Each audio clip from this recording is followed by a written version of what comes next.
Alright guys, starting off with our face already primed. I did use the e.l.f. hydrating face primer to prime my face. My face has been going through a lot lately as far as needing hydration. So the last video I filmed, it was a very theatrical. I went over my worst date. If you haven't checked that out, you're bound to get some laughs, or maybe it'll be informative for some of you guys. But this video is going to be less theatrical and a lot more calmer because we're going to be talking about my best date today. So starting off for foundation, I'm going to be using the NARS Pure Radiant Tinted Moisturizer. So ironically enough, my best date is not a date where someone did something for me. My best date is a date where I did something nice for someone else.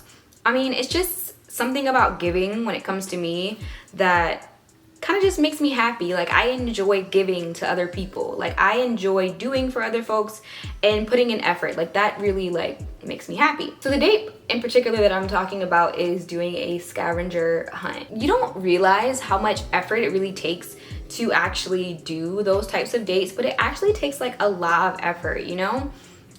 There's a lot of planning that goes into it. It's a lot. Okay, it's a cute idea, but it also is a lot. It can be a lot and it can be overwhelming. Long story short, I was dating this guy. He was celebrating his birthday, and I don't know what it is about like people and like not celebrating birthdays, but like birthdays are a big thing for me. You are giving 365 days in a year, and only one of them is dedicated to you and your birth and you just being. So you need to celebrate that, because if you're like me, you give all the other 364 days out of the year to someone else, whether it be your children or, you know, to your family or to work, whatever. You're always doing something for other people, you know? This is the day that you get to be a diva. This is the day that you get to be, you know, all about yourself. When he told me that he didn't really celebrate his birthday, I was like, we gotta fix that. Like, birthdays are important. Let me show you how it's done. Scavenger hunts can be very fun and they can be very sentimental. And that's what I really wanted when I thought about doing this for this person, because like I said, I'm a giver. So I really wanted this person to know that like they meant something to me. And I think as women, it's very important that we do that. Like, a lot of times, especially right now, the mainstream kind of, you know, ideology right now is just, or theme of things is that, you know, men should be doing for women, and I agree, you know, they should definitely be putting in effort, but I do feel like that's also a two-part equation. Give and you shall receive. So I came up with this grand idea to do a scavenger hunt with like the theme of like a walk down memory lane. So I tried to think of all of the like, I guess, milestones that we had in our relationship and like where we were during those times, or what we did for fun during those points in our relationship. I came up with like 4 different stops.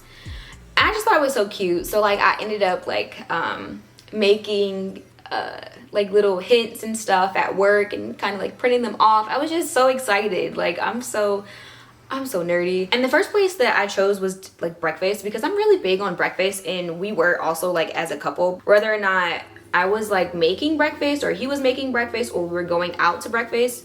Breakfast was a thing. Our first date actually was a breakfast date. It wasn't a place where you can make reservations. It's kind of like you had to get there early and just wait for your name to be called. So I had to like, you know, plan all these things and make sure like by the time he got there, we were like literally just about to get a table. So again, if you are not good with time management and thinking ahead, you definitely don't want to do the scavenger hunt, because it might be a little bit more than you can chew. So anyway, I woke him up to a candle lit cupcake, and then like I was like, happy birthday, and then I handed him his first hint, and he's like, you know, having no clue, like what's going on here.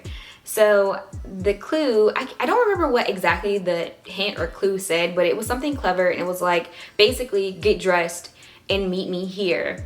And it didn't tell him where exactly to meet me, but like, you know, and that's the other thing. So you don't want to make these hints or these places too hard, because yeah, it could go very bad. So the other place that I sent him to was this coffee shop.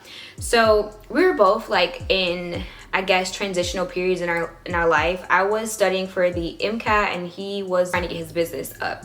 And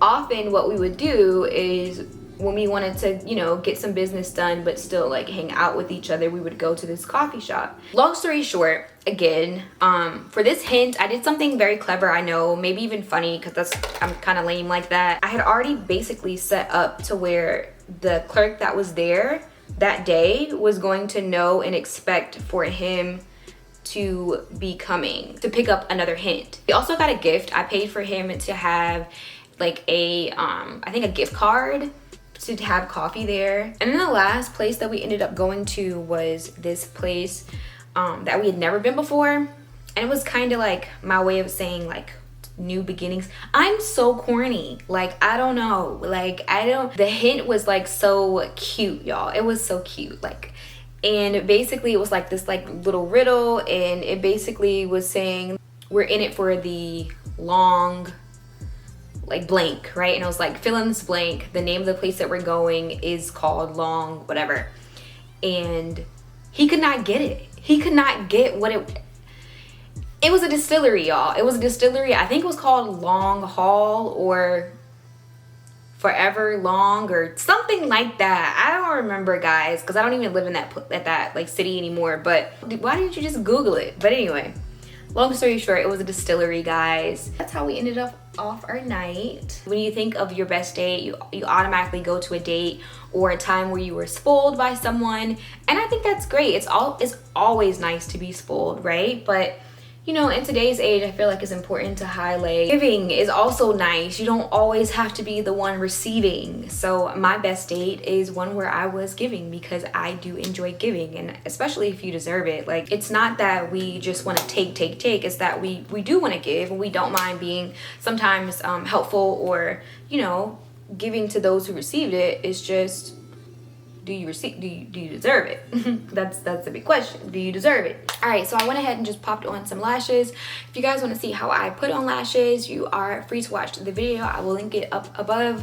But I basically just took the Ardell Wispies, cut them in 4s, and then applied them underneath. So for the lip, I'm going to be using the NYX Dazed and Diffused Blurring Lipstick. And it comes like, it's like dual-sided, so this is the actual like lip liner, and then I'm guessing once you add like your lip gloss, you kind of just like blur it. I don't know, we're gonna see how this works. So I'm gonna go ahead and just line the lip. I said very pinky nude. This is very much pinky. I don't know if it's nude. Yeah, I'm gonna take Spice in the Anastasia Beverly Hills matte lipsticks and just apply that to the inner lip.